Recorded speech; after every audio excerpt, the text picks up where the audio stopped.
I remember I had a debate with an Israeli spokesperson who said, "You're wrong about Israel. Come visit Israel and we'll show you the truth." And so I said, okay, I'll see the truth for myself. I went in 2016 and wow, it was a transformative, life-changing trip. Everything that I thought I knew was actually much worse than I had even thought. I spent 4 weeks traveling all across the West Bank, small villages, refugee camps. I stayed in the Balata refugee camp, Aida refugee camp.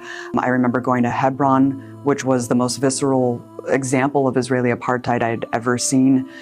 And then, of course, going into the borders of 48 was just the absolute dichotomous opposite. I mean, you know, spending several weeks with Palestinians, hearing their hearts poured open. I mean, the most beautiful, welcoming, gracious people I've ever met in my life.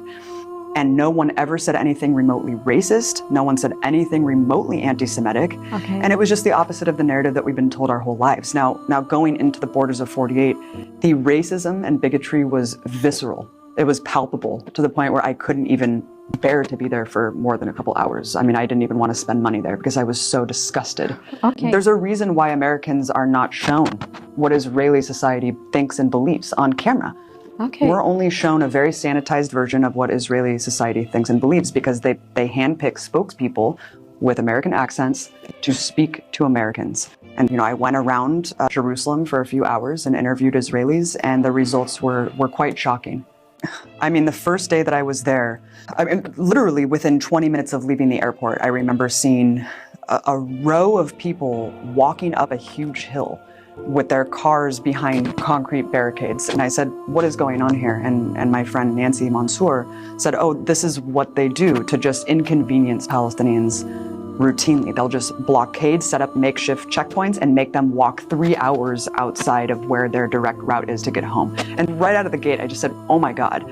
A couple minutes later, we saw an ambulance at a checkpoint where they were pulling out a person who was probably bleeding out. I mean, someone who needed immediate medical assistance, and they were checking the ambulance. I mean, we know what they do. We know that they deny Palestinians medical care. So that's what I saw within the first couple hours of being there. A couple hours later, we heard that a farmer was shot in the back for not turning around quickly enough when an Israeli soldier called his name.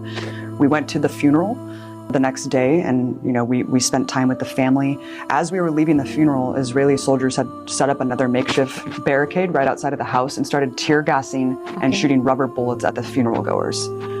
And I just could not believe what I was witnessing firsthand. I mean, the stories are endless of just being there a few weeks. Going through Kalandia checkpoint, there was an elderly man with arms raised walking toward the security gate, and they just opened fire. Opened fire, for bullets nothing. were for nothing. Okay. For nothing. Bullets were flying everywhere. We were ducking in the car. And, you know, as we know, they have complete and total impunity. They will kill anyone and retroactively justify it. And so at that point, I just realized if they killed everyone in this car, it wouldn't matter. My government would do nothing to fight for my life or accountability for my life, as well as the poor Palestinian man that they were opening fire on.